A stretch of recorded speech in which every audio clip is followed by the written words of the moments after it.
In today's video, I'm going to teach you how to give accountant access in Xero. If you've been using Xero for your business accounting needs and you need to involve an accountant in your financial processes, you've come to the right place. Let's dive right in and walk through these steps together. To start, you'll first want to navigate to the Xero dashboard. This is your main hub and where you'll kick off the process. From your dashboard, look for the Sales tab and click on it. This will give you a drop-down menu with various options related to your sales activities within Xero. Next, find and click on Settings, which is an important step as it holds the essential options for managing different aspects of your Xero account.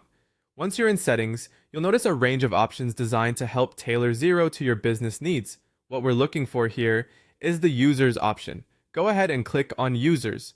This section will allow you to manage who has access to your Xero account and what level of access they have. Upon arriving at the Users section, you should see the option to invite a user. This is a crucial step in providing access to others, such as your accountant. Click on Invite a User, and you will be directed to a page where you can fill out the details for the person you want to invite. Now, in the fields provided, begin typing the first name of your accountant or the person you're granting access to. Make sure the spelling is correct to avoid any confusion or errors in the invitation process.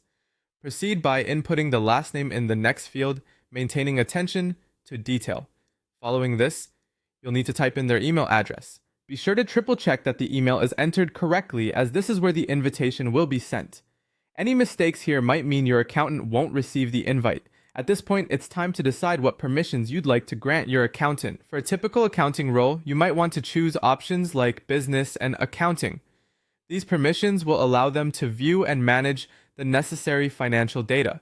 Setting the right permissions ensures your accountant has access to the right tools without compromising the security of your business data. Finally, after verifying all the information is correct and the permissions are set as you want, click on Send Invite. This sends an email to the specified address with an invitation for your accountant to join your Xero account with the access you've granted them. And there you have it. You've successfully given accountant access in Xero. Your accountant can now help you with managing your finances efficiently. Thanks for watching, and be sure to subscribe for more tutorials.